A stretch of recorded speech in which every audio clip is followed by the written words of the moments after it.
Hello friends, good morning, Ram Ram सभी को, हर हर Mahadev. Welcome back to my YouTube channel. मैं आपकी मिसेस देवतिया ब्लॉगर। और आप सब कैसे हो? आई होप आप सब ठीक होंगे और मैं भी ठीक हूँ। तो मेरी कॉलोनी में से मेरे यहाँ इनविटेशन आया है कि हमारे यहाँ पर ओम शांति जो होती हैं, मतलब वहाँ की कुछ लेडीजें आएंगी तो वो कुछ हमें मतलब ज्ञान देंगी। वैसे मैंने कभी किसी के यहाँ ऐसे जाकर सुना नहीं है कि मतलब ओम शांति का ज्ञान, पर मैं देखती हूँ कि वो मतलब क्या बताती है हमको। तो जैसा भी होगा मैं आपके साथ शेयर जरूर करूँगी। हो सकता तो मैं वीडियो भी बनाऊंगी कि वो हमें क्या बताना चाहती है या हम क्या सीख सकते हैं। वैसे अच्छी जगह जाओ तो अच्छा ही लगता है, कुछ सीखने को ही मिलता है। तो चलते हैं, फिर मिलते हैं वहीं।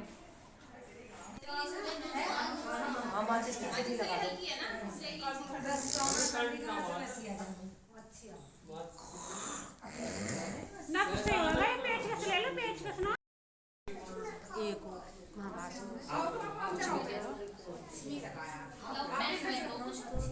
राधा और कृष्ण की मूर्ति का ले लो दीदी, कितना अच्छा लग रहा है। जब तो नए नए हाँ। नए कहाँ से आते? नहीं भी तो नए आगे निकल जाओ, जो पढ़ने वाले मेरा हो। कहने का मतलब ये है कि जब पुराने ना होते तो नए कहाँ से आते? सही बात है। हाँ नहीं रुको, जब पुराने हैं जैसे नए आए। हाँ ये कहो ना, थोड़ा उल्टा बोला। मैं ये कह रही हूँ, ये कहती हूँ समझ वाली, जैसे स्कूल में हम पढ़ते हैं, कोई बच्चा पीछा तो वो आगे निकल जाता है, ऐसे इस कोर्स का हिसाब है भाई। जिनका ज़्यादा बुझे जल्दी समझ में आए, जिसका नहीं है वो इसमें जो है वरम की परमात्मा शुरू में मोबाइल से है, ये गुरु है, ये ध्यान से समझने की कोशिश।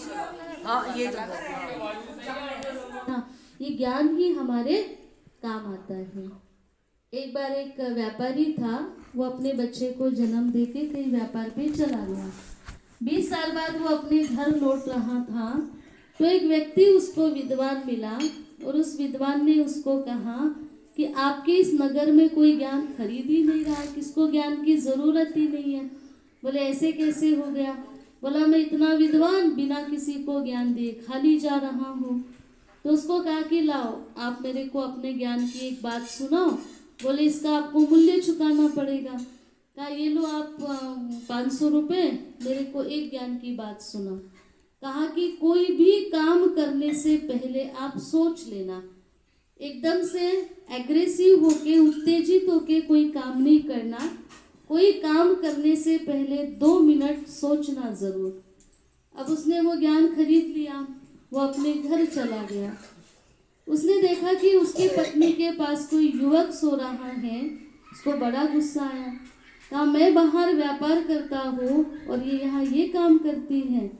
अपने मैन में से तलवार निकाली, जैसे ही दोनों को मारने चला तो उसको उस विद्वान की बात याद आई कि कोई भी काम करने से पहले 2 मिनट सोचना जरूर।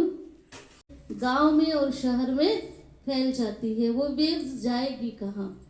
तो ऐसे ही हमारे मन से जो तरंगे निकलती हैं, वो विचारों की तरंगे जाएगी कहाँ?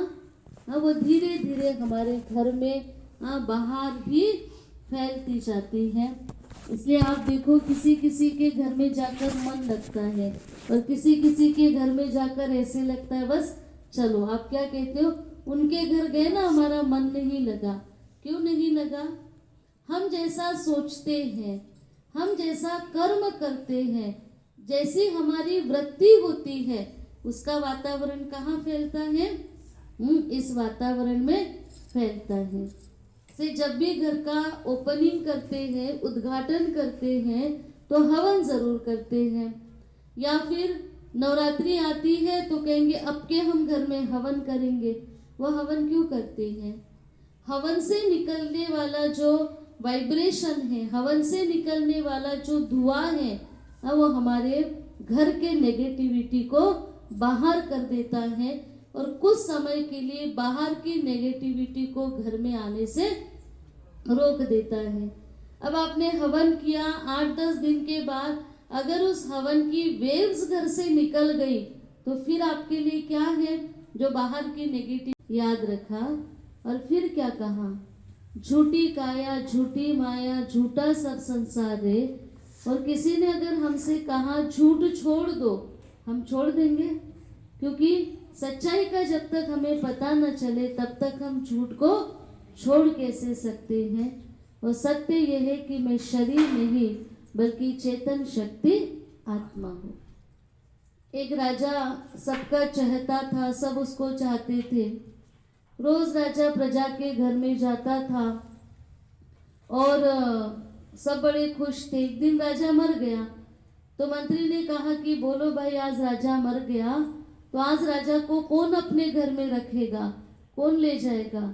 तो सबने बोला कि आज राजा के अंदर बचा क्या है जो हम राजा को लेकर जाए। तो जब तक आत्मा थी तब तक राजा था, और मरने के बाद उसको कोई अपने घर में ले जाने के लिए भी तैयार नहीं था। तो कीमत आत्मा की है, न कि कीमत इस शरीर की है। जैसे शरीर की कई कर्मेंद्रिय हैं, हाथ पांव कान नाक, वैसे ही आत्मा की 3 शक्तियां हैं। हम आंखों द्वारा देखते हैं, कानों द्वारा सुनते हैं, मुख द्वारा बोलते हैं। वैसे ही आत्मा की 3 शक्तियां हैं, मन, बुद्धि और संस्कार।